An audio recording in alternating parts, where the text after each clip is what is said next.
Welcome back, everybody. Now we have read two acts so far, and as we discussed yesterday, we are going to have a detailed summary of Macbeth of the remaining acts, which is third, fourth, and fifth. So here we go. We are moving to Act 3, Scene 1. Act 3, Scene 1 पहला scene जो है उसमें क्या होता है, बैंको जो है वो अपने पैलेस में, यानी जो पैलेस है किंग डंकन का फॉरेस्ट में, वहाँ पर इधर घूम रहा है और सोच रहा है मैकबेथ के कोरोनेशन के बारे में, राज तिलक के बारे में, और जो वियर्ड सिस्टर्स थी, मतलब विचेस थी, उनकी जो भविष्यवाणियाँ उनके बारे में, है ना। विचेस ने पहले बताया था कि मैकबेथ राजा बनेगा, और बैंको जो है उसकी जो लाइन बने, जो उसकी जो चिल्ड्रन होंगे वो थ्रोन पे बैठेंगे। और वो सोचता है कि अगर पहली प्रोफेसी सच है तो फिर दूसरी प्रोफेसी जो है वो सही क्यों नहीं होगी, है ना। मतलब मेरे बच्चे जो है वो सिंहासन पे क्यों नहीं बैठेंगे। इसी के साथ मैकबेथ जो है उसका प्रवेश होता है ना, वो किंग के ड्रेस में, है ना, और उसके साथ साथ लेडी मैकबेथ भी है जो उसकी क्वीन है, और कोर्ट यानी कि दरबारी जो है बाकी के वो भी उसके साथ साथ आ रहे हैं। और उसी के साथ ही मैकबेथ और लेडी मैकबेथ जो है बैंको को इन्वाइट करते हैं, वो उस रात को एक फीस्ट का आयोजन करने वाले हैं, भोजन का आयोजन करने वाले हैं। बैंको जो है उनका जो इन्विटेशन है उसको एक्सेप्ट कर लेता है ना, और बताता है उनको कि वो घोड़े पर सवारी करना चाहता है उस दोपहर को। मैकबेथ उसको बोलता है कि उसे उन मैल्कॉम और डोनाल्ड बेन जो भाग गए हैं डंकन के बेटे, उनके बारे में कुछ डिस्कस करना है, और क्योंकि वो भाग गए हैं स्कॉटलैंड से, और ये हो सकता है कि वो राजा के खिलाफ यानी कि मैकबेथ के खिलाफ कुछ षड्यंत्र रच रहे हों। उसके बाद ये बोलकर कि उसे घुड़सवारी करनी है, बैंको चला जाता है। मैकबेथ जो है अपने सारे दरबारियों को डिसमिस यानी कि वहाँ से जाने को बोल देता है। हॉल में वो अकेला है और उसके साथ एक सर्वेंट है, बाकी सब चले गए हैं, जिसको वो बोलता है कि मेरे लिए, मुझे मिलने के लिए कुछ लोग आए होंगे बाहर, है ना, जाकर देखो अगर वो मेरी वेट कर रहे हैं अभी भी, और अगर वो वहाँ हो तो उनको अंदर भेज देना। जब सर्वेंट चला जाता है तो मैकबेथ जो है एक सोलिलोक्वी बोलने लगता है। सोलिलोक्वी आप जानते ही हैं कि जब अकेले में आदमी कुछ रिफ्लेक्ट करते हुए कुछ बोलता है ना, और वो किस बारे में सोच रहा है, बैंको के बारे में सोच रहा है ना, और वो सोचता है कि उसका जो पुराना दोस्त है बैंको, केवल एक वही व्यक्ति है पूरे स्कॉटलैंड में जिससे मैकबेथ डरता है। और वो ये बात भी बोलता है कि अगर विचेस की प्रोफेसी सही है तो उसका जो कोरोनेशन होगा, मतलब वो जो उसका जो राजा बनना है वो फ्रूटलेस होगा। क्यों? क्योंकि उसका तो खुद का कोई एयर होगा नहीं, उसका कोई खुद का उत्तराधिकारी होगा नहीं, और उसने इतना बड़ा जो भारी भरकम काम किया है, जो उसके सीने पे आज भी चुभ रहा है, डंकन का मर्डर, है ना, वो सिंपली बैंको के बेटों के लिए किया हो सकता है। क्यों? मतलब उसका ये है कि उसने इतना बड़ा काम कर दिया, और वो काम करके उसने बैंको के बच्चों का रास्ता क्या कर दिया, साफ कर दिया है राजा बनने का। ये बात उसके दिमाग में चल रही है अभी। उसके बाद जब वो सोलिलोक्वी चल रही है तो उसका जो सर्वेंट है वो वापस से आता है, और मैकबेथ के जो दो विजिटर्स हैं जो मिलने आए हैं उससे उनके साथ प्रवेश करता है। वो मैकबेथ उन दोनों आदमियों को याद दिलाता है जो कि एक्चुअली मर्डर्स हैं, जो उसने हायर किए हैं, जो उसने पैसे देके मतलब काम के लिए रखे हैं। वो उनको एक कॉन्वर्सेशन की याद दिलाता है, एक वार्तालाप की याद दिलाता है, बातचीत की याद दिलाता है जो उन्होंने एक दिन पहले की थी, जिसमें उसने उन दोनों को वो सब गलत बातें बताई थी जो बैंको ने की हैं उनके साथ पास्ट में। मतलब उन्होंने उसको एक्चुअली भड़का रहा था कि तुम्हारे साथ बैंको ने कितना गलत किया है। फिर वो उनसे कहता है कि तुम्हें अगर गुस्सा है बैंको के प्रति, और तुम में अगर इतना पुरुषत्व है, मैनलीनेस है कि तुम बदला ले सको बैंको से, तो बताओ। तो फिर वो रिप्लाई करते हैं कि हाँ, हमें गुस्सा भी है और हम इतने मैनली भी हैं कि हम ऐसा कर सकें। और मैकबेथ उनका प्रॉमिस जो है वो स्वीकार कर लेता है कि वो दोनों उनके फ्रेंड का मर्डर कर देंगे। मैकबेथ जो है उन्हें याद दिलाता है, क्या याद दिलाता है, कि फ्लींस जो है, मतलब जो बैंको का बेटा है, उसको भी मारना है।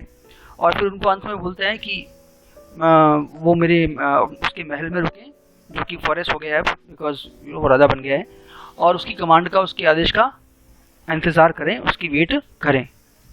इसी के साथ ही जो सीन फर्स्ट है वो ख़त्म हो जाता है। अब हम मूव करेंगे सीन 2 की तरफ। एक्ट 3 का सीन 2 शुरू होता है उसी कासल में ही किसी दूसरी जगह पे, जहाँ पर लेडी मैकबेथ जो है वो थोड़ी सी निराश है, थोड़ी सी परेशान है और एक नौकर को भेजती है कि उसके पति को बुला कर लाया जाए। मैकबेथ आता है और अपनी वाइफ को बताता है कि वो भी अभी असंतुष्ट है, ये कहते हुए कि उसका दिमाग जो है it is full of scorpions. ये ओरिजिनल लाइन्स है जो कि इन्वर्ट कॉमा में आएंगे, याद रखना। और उसे ऐसा लगता है कि उन्होंने जो काम शुरू किया था डंकन को मारकर वो भी ख़त्म नहीं हुआ है। क्यों ख़त्म नहीं हुआ है? क्योंकि उसे ऐसा लगता है कि अभी भी उसके सिंहासन के लिए थ्रेट्स जो हैं, खतरे जो हैं, ख़त्म नहीं हुए, उनको एलिमिनेट किया जाना बाकी है, ख़त्म किया जाना बाकी है। फिर मैकबेथ जो है लेडी मैकबेथ को बोलता है कि उसने एक बहुत ही भयानक जो है डीड काम जो है प्लान किया है ना। ये याद रखना, ये इन्वर्ट कॉमा में जो है ओरिजिनल लाइन्स हैं, ये आपको हेल्प मिलेगी इससे। जितनी भी इंपॉर्टेंट ओरिजिनल लाइन्स हैं वो मैंने इसमें जो है वो इन्वर्टेड कॉमा में रखी हैं। तो उसने वो कहता है कि मैंने बैंकों के लिए और प्लेन्स के लिए बहुत ही भयानक काम प्लान किया है, और उसको वो रिक्वेस्ट करता है कि वो थोड़ा खुश मिजाज रहे और काइंडनेस शो करे बैंकों की तरफ, बैंकों के प्रति, ताकि भोजन के समय, ताकि उसको ऐसा लगे कि सब वो बिल्कुल सिक्योर है, उसको कोई खतरा नहीं है ना। वो भी फॉल्स सेंस ऑफ सिक्योरिटी के साथ, मतलब झूठा सेंस। और इसी के साथ जो है सीन 2 भी क्या हो जाता है, ख़त्म हो जाता है। अब हम मूव करते हैं एक्ट 3 के सीन 3 की तरफ।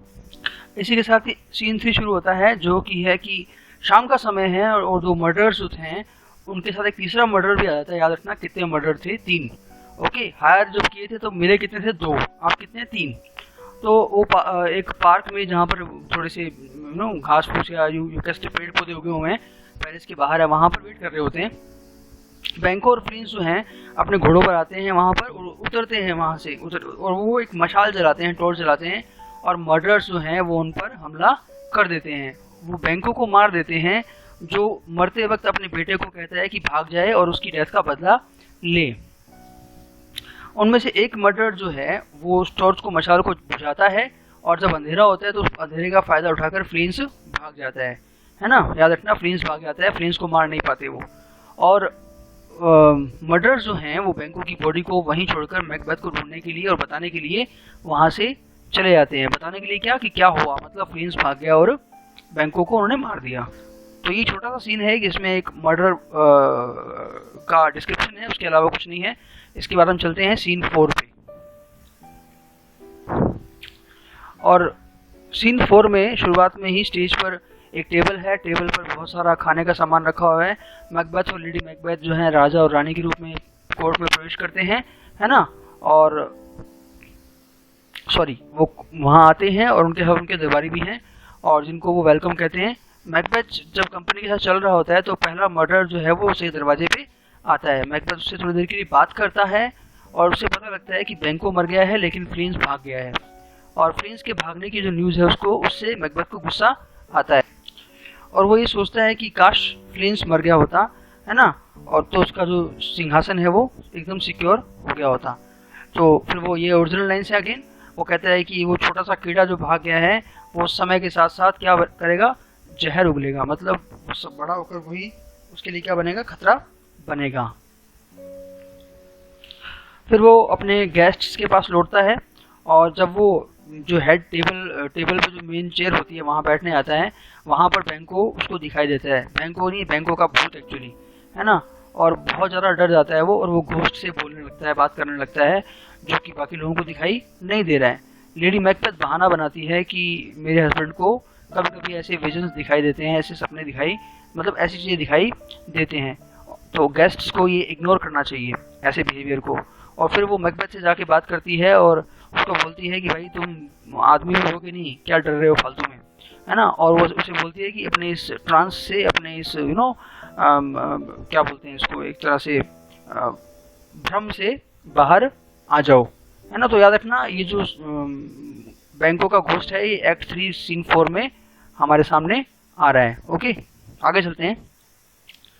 और इसके बाद जो है घोस्ट गायब हो जाता है ना, और मैकबेथ जो है वो रिकवर करता है अपने ट्रांस, अपने भ्रम से, उस डर से, और अपनी कंपनी को बताता है कि ये भी ओरिजिनल लाइन्स हैं कि मेरे अंदर एक थोड़ी सी कमी है, एक अजीब सी कमी है, इन्फॉर्मेटिव कमी है, जो कि उन लोगों के लिए कुछ भी नहीं है जो मुझे जानते हैं, मतलब जानते हैं ना मैं कितना ब्रेव हूँ, उनके लिए वो कमी कुछ भी नहीं है। तो जब वो कंपनी को टोस्ट ऑफर करता है, जैसे चीयर्स वगैरह बोलते हैं, तो बैंको का जो भूत है वो वापस से सामने आ जाता है, और मैकबेथ और भी ज़्यादा क्या हो जाता है, जो घबरा जाता है कहने का मतलब, और अपने पति के लिए जो है लेडी मैकबेथ लगातार बहाने बनाती रहती है और उसको लगता है कि अब तो उनको भेजना ही उचित है। तो वो क्या करती है, जो गेस्ट है जो कि बहुत ज़्यादा हार्टथ्रॉब है उनको कमरे से बाहर भेज देती है, और उसी के साथ जो है बैंको का घोस्ट भी क्या हो जाता है, वैनिश। तो घोस्ट जो है वैनिश हो जाता है। मैकबेथ जो है, अब जब वो घोस्ट चला जाता है उसके बाद बड़बड़ाता है कि ब्लड जो है वो उसे और ब्लड चाहिए।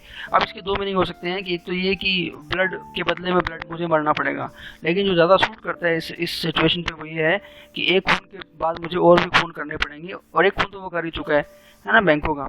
और लेडी मैकबेथ को बताता है कि उसने एक स्पाई से, एक जासूस से सुना है कि मैकबेथ जो है वो कोर्ट से दूर रहना चाहता है, मतलब वो साथ देना नहीं चाहता है ना।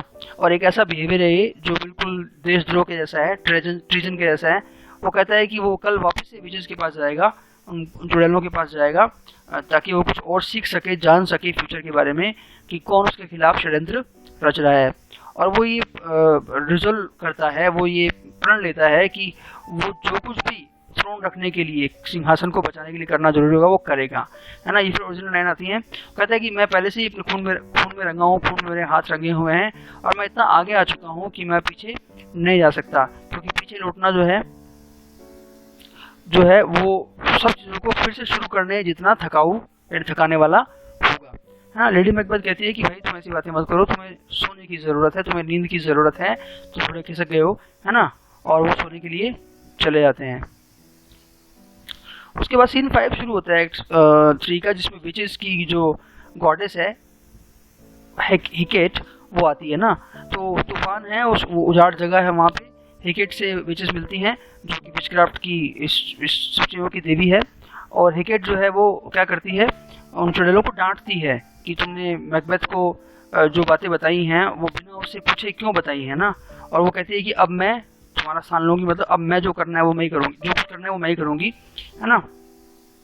वो कहती है कि मैकबेथ जब कल आएगा, क्योंकि वो जानती है कि वो आएगा, है ना, तो वो उन सब बुरे स्वप्न, बुरे दृश्य या स्पिरिट्स, ऐसी चीज़ों को बुलाएंगी वो, जिनका मैसेज जो है वो मैकबेथ को एक झूठे सेंस से भर देगा सिक्योरिटी के, मतलब उसको लगेगा कि मैं बिल्कुल सेफ हूँ, है ना।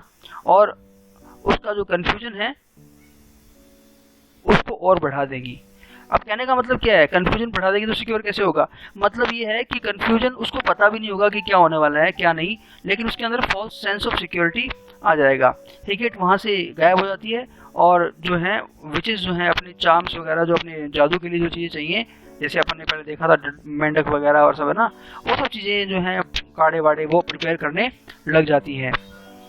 और एक्ट 3 के सीन 5 में इतना ही होता है। अब हम चलते हैं आगे एक्ट 3 के सीन 6 की तरफ। एक्ट 3 का सीन शुरू होता है उसी रात को स्कॉटलैंड में कहीं पर। तो लेनोक्स जो है वो एक दूसरे लॉर्ड के साथ, लेनोक्स भी लॉर्ड ही एक, उसके साथ वॉक कर रहा है, और वो डिस्कस कर रहे हैं दोनों कि किंगडम में आखिर हो क्या रहा है। ये बैंको का जो मर्डर है उसका इल्ज़ाम जो है वो उसके बेटे पर लगा दिया गया है, फ्लिंस पर लगा दिया गया है, जो भाग गया है। जो कोई भाग रहा है वो मर्डर है, मतलब पहले डोनाल्ड बियन और मैल्कम के साथ हुआ था ऐसा, अब फ्लिंस के साथ भी ऐसा हो रहा है मतलब। परंतु दोनों आदमी जो हैं, मतलब लॉर्ड दूसरा वाला और लेनोक्स जो है, वो मैकबेथ पर शक करना शुरू कर देते हैं, जिसको वो एक तानाशाह बोलते हैं, है ना, जिसने डंकन और बैंको का मर्डर किया है। आगे उसी सीन में क्या होता है, लॉर्ड जो है वो दूसरा वाला, वो लेनोक्स को बताता है कि मैकबेथ जो है वो इंग्लैंड चला गया है। कहाँ चला गया बच्चों, बड़ों भी, सॉरी, बच्चे बोलने की आदत है। तो मैकबेथ जो है वो इंग्लैंड चला गया है, और जहाँ पर वो मैल्कॉम को ज्वाइन करेगा, याद रखना, डोनाल्ड बियन को नहीं, मैल्कॉम को। तो और वो इंग्लैंड के किंग को, जो जिसका नाम एडवर्ड है, ये भी याद रखना, उसको हेल्प के लिए बोलेंगे। और ये जो प्लॉट्स हैं, ये जो षड्यंत्र चल रहे हैं, उन्होंने मैकबेथ को क्या कर दिया है, वॉर के लिए तैयार कर दिया है। लेनोक्स और लॉर्ड दोनों जो हैं वो एक्सप्रेस करते हैं इस अपनी आशा को कि मैल्कॉम और मैकडफ जो हैं वो क्या करेंगे, सक्सेसफुल होंगे राजा एडवर्ड को कन्विंस करने में, और उनके जो एक्शंस हैं वो मैकबेथ के हाथों से स्कॉटलैंड को बचा पाएंगे। 4 की बात करते हैं। एक डार्क गुफा है, उसमें एक बुलबुले उठता हुआ एक बर्तन है कोई, जिससे कि हिसिंग और स्पिटिंग की आवाज़ें आ रही हैं क्योंकि वो उबल रहा है। 3 विचेस जो हैं वो अचानक से स्टेज पे आती हैं और वो बर्तन के चक्कर काटने लगती हैं, कुछ अजीब अजीब से मंत्र पढ़ रही हैं, उसमें अजीब अजीब सी चीज़ें भी डाल रही हैं। एक बात याद रखना, ये आरपीएससी के लेवल पे देखा जाए तो अगर वो मुश्किल क्वेश्चन आपसे पूछना चाहें कुछ, तो इस तरह के क्वेश्चन पूछ सकते हैं कि उसमें क्या क्या डाला गया था ना। तो याद रखना, आई ऑफ ए न्यूट जो है, न्यूट जो है वो एक चिपकली जैसा जानवर होता है, सैलेमेंडर बोलते हैं इसको। उसकी आंख, फ्रॉग का टो, मेंढक का, और बैट की वूल, अब चमगादड़ की वूल कौन सी होती है मुझे नहीं पता, ये विचेस जानती हैं सिर्फ। एडर एक स्नेक होता है जहरीला, उसकी कांटेदार जीभ है ना, और एक अंधे कीड़े का डंक, स्टिंग, और एक जीभ किसकी, छिपकली की जीभ, और एक उल्लू का पंख।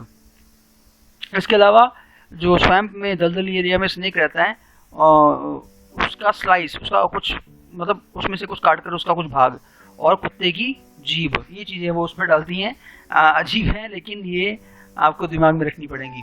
और हेकेट जो है, जो विचक्राफ्ट की गॉडेस है, वो उनकी चीज़ों को it is being made happen by Hecate. Hecate उनको और ज़्यादा अच्छा कर रही है, अच्छा मटेरियलाइज कर रही है उसको। एक विचेस में से जो है बोलती है कि मेरे थंब को प्रिक करके, ये मंत्र है, इसका हिंदी अर्थ करने की जरूरत नहीं है।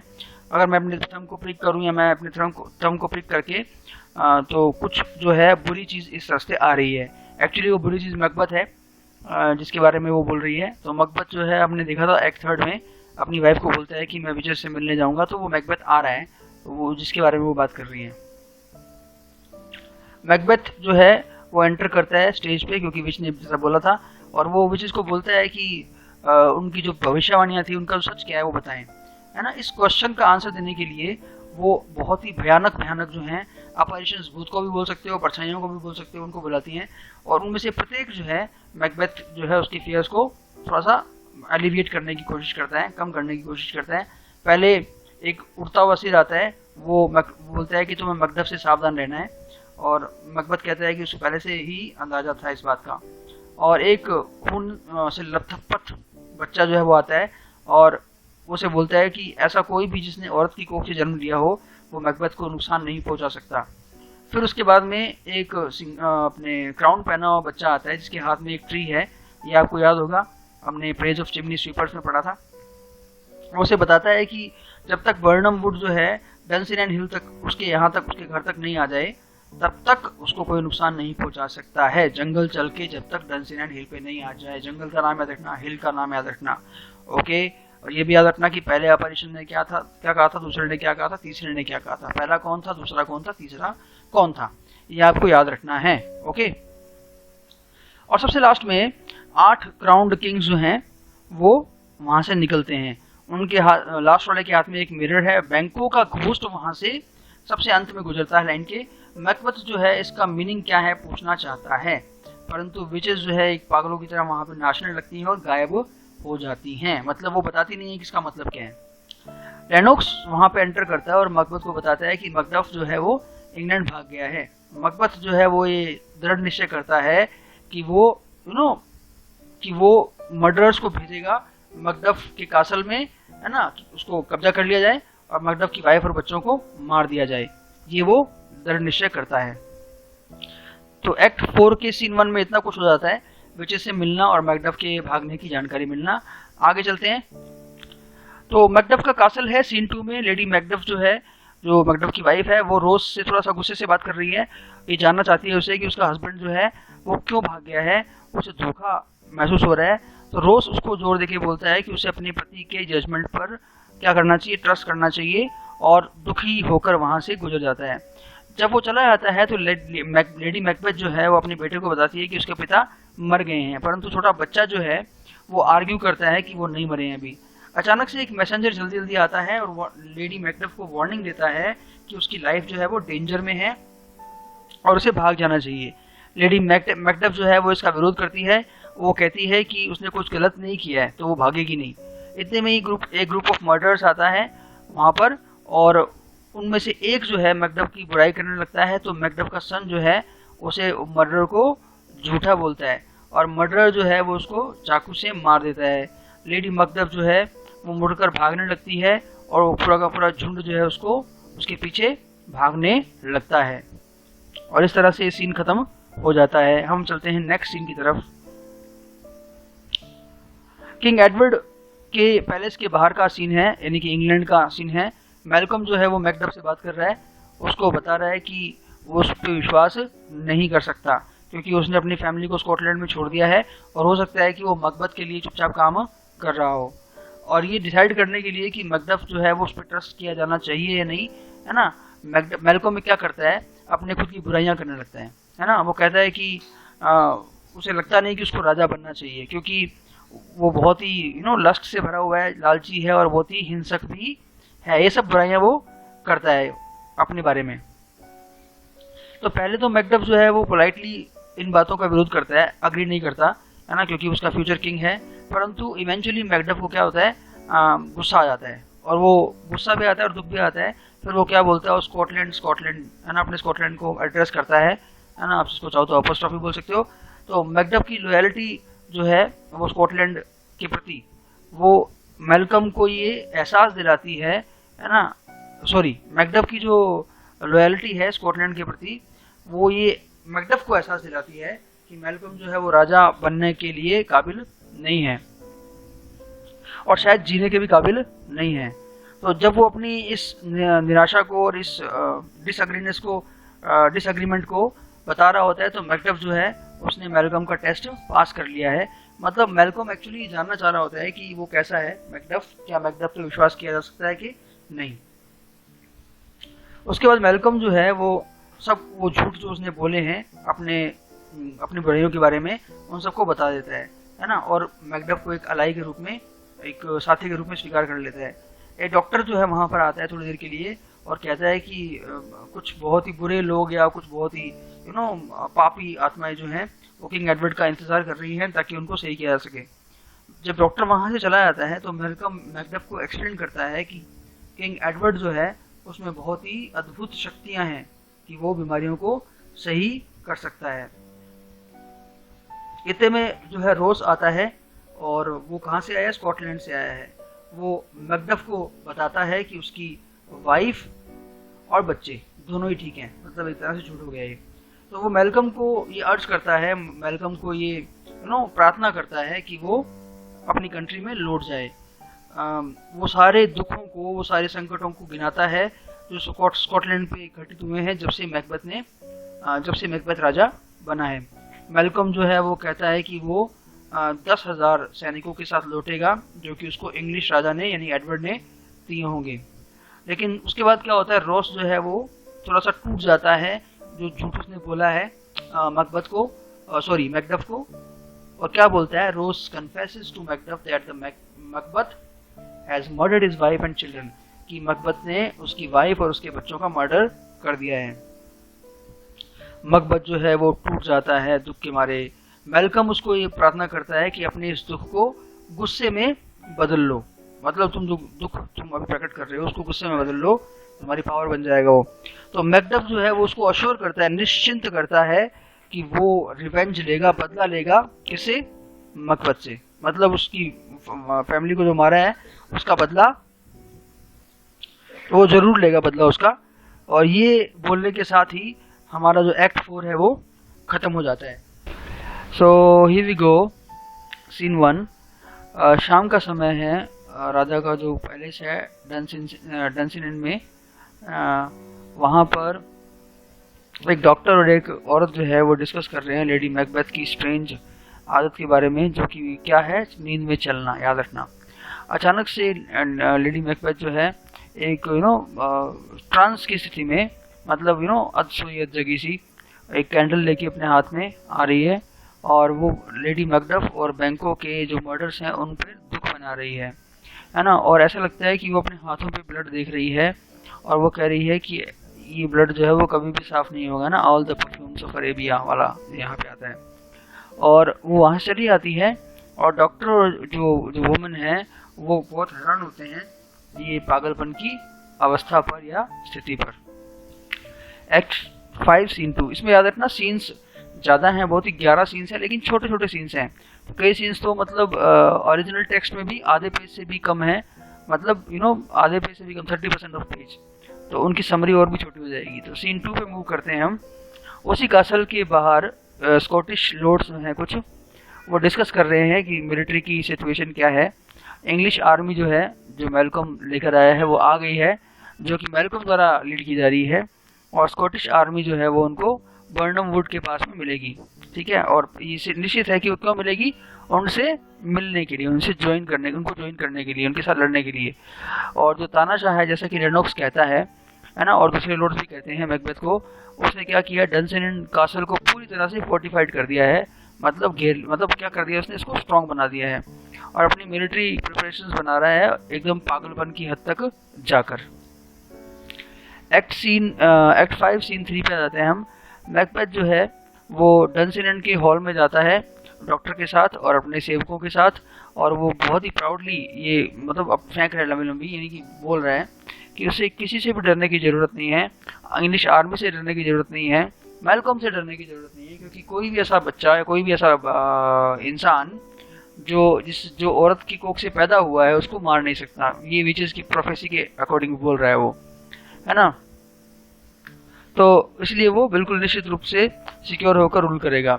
और जब तक कि बर्नम वुड जो है डनसिन तक नहीं आ जाता, ये दो बातें इसके दिमाग में चल रही हैं अभी। अपने सर्वेंट सेटन को बुलाता है वो, जो ये कहता है कि जो 10,000 सैनिकों की आर्मी जो है, खासकर अंग्रेज सैनिक जो हैं, वो कासल की तरफ आ रही है। मैकबेथ कहता है कि वो अपना आर्मर पहनेगा युद्ध में जाने के लिए, हालांकि बैटल अभी काफ़ी दूर है, अभी समय है उसको, है ना। डॉक्टर जो है वो राजा को बताता है कि लेडी मैकबेथ जो है वो सो नहीं पा रही है अपनी कल्पनाओं के कारण या अपने ड्रीम्स के कारण। और मैकबेथ जो है उसको ऑर्डर करता है कि उसको उसके डिल्यूजन से, उसके भ्रम से बाहर निकाले। इस तरह से एक्ट 3 खत्म होता है, एक्ट 5 सीन 3 खत्म होता है। सीन 4 पे आ जाते हैं हम। बर्नम वुड के पास में जो कंट्री एरिया है, वहाँ पर मैल्कम जो है वो इंग्लिश लॉर्ड सीवार्ड के साथ बात कर रहा है ना, और उसके ऑफिसर से भी मैकबेथ के प्लान के बारे में जिससे वो फोर्टिफाइड कासल को मतलब क्या कर सके, कब्जा कर सके।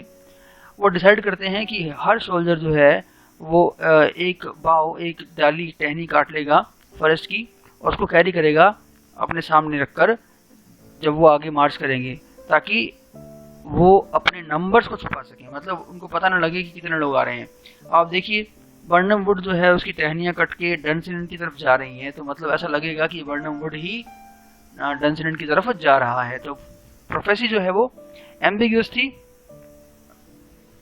क्लियर नहीं थी, और उस एम्बिग्यूअस प्रोफेसी ने ही क्या किया, मैकबेथ को फंसा दिया। सीन 5 पे आते हैं। सीन 5 में वो बहुत ही फेमस सोलिलोक्वी आने वाली है। पहले मैं इसको नहीं पढ़ूंगा, पहले मैं समरी पढ़ देता हूँ, फिर उसके बाद इसको पढ़ेंगे अपन। कासल के अंदर मैकबेथ जो है वो बहुत ही गुस्से में ऑर्डर करता है कि सारे जो बैनर वगैरह होते हैं जो युद्ध के समय लगाए जाते हैं, झंडे वंडे, वो लगा दिए जाएं। और वो ये बोलता है बोस्ट करते हुए कि उसका जो कासल है वो एनिमी को दूर भगा देगा। एक औरत की चीख सुनाई देती है और सेटन आता है और कहता है मैकबेथ से कि क्वीन जो है वो मर चुकी है, lady Macbeth is dead now, है ना। हेलुसिनेशंस में थी वो और अब वो मर गई है। मैकबेथ जो है वो शॉक्ड हो जाता है और बहुत ही इमोशनलेस होकर बोलता है समय के बारे में, और घोषणा करता है अपनी फेमस सोलिलोक्वी में कि लाइफ जो है it is a tale told by an idiot. ये मेटाफोर है, it is full of sound and fury. इसमें कुछ नहीं है, दिखावा है सिर्फ, है ना, फालतू की बातें हैं, और इट सिग्निफाइज नथिंग, और इसमें कुछ भी सिग्निफिकेंस नहीं है, कुछ भी महत्व नहीं है। ये जो ये ओरिजिनल सोलिलोक्वी है इसकी याद रखना, एक्ट 5 सीन 5 में आती है ये कि लाइफ जो है it is like a shadow, है ना, and it is a poor player. ये हमें एज यू लाइक इट की याद भी दिलाता है ना, जहाँ पर 7 एजेस ऑफ मैन को बताया गया है ना। और वो अपना जो रोल है स्टेज पर बहुत ही स्ट्रट करते हुए, गिरते संभलते हुए क्या करता है, निभाता है, और उसकी कहानी फिर अंत में सुनी नहीं जाती है। एक ऐसी टेल है जिसको एक इडियट ने सुनाया है, मेटाफोर है ना, इसमें बस फालतू की बातें हैं और इसमें कोई महत्व नहीं है। तो यहाँ पर देखिए tale told by an idiot metaphor है, और वॉकिंग शैडो भी क्या है, एक मेटाफोर है। पुअर प्लेयर भी जो है वो भी क्या है, मेटाफोर है, याद रखना। तो इसके बाद में एक मैसेंजर आता है एक बहुत ही एस्टोनिशिंग, बहुत ही हतप्रभ कर देने वाले न्यूज़ के साथ कि जो बर्नम वुड के ट्रीज हैं वो डनसिन की तरफ बढ़ रहे हैं। गुस्सा हो जाता है वो तो, और वो डर भी जाता है क्योंकि एक भविष्यवाणी सही हो रही है। मैकबेथ जो है उसको प्रोफेसी याद आती है जिसने कहा था कि जब तक बर्नम वुड डंसलैंड में नहीं आएंगे तब तक वो मरेगा नहीं। Resignedly he declares that he is tired of the sun. अब वो थोड़ा सा रिजाइन करते हुए, मतलब थोड़ा सा डाउन फील करते हुए कहता है कि अब वो इस सन को देख देख के, मतलब इस लाइफ को देख देख के तंग आ गया है और अब कम से कम वो लड़ता हुआ मरेगा। मतलब उसने सोच लिया है कि अब उसको लड़ना है, उसका अंजाम चाहे कुछ भी हो। इस तरह से हमारा जो एक्ट है सीन 5 खत्म होता है। सीन 6 बहुत छोटा सा ही है। कासल के बाहर जो है बैटल शुरू हो जाता है। मैल्कम जो है वो ऑर्डर देता है इंग्लिश सोल्जर्स को कि वो अपने बाउस को फेंक दे और टहनियों को फेंक दे और अपनी सॉर्ड्स निकाल ले, अपनी तलवारें निकाल ले।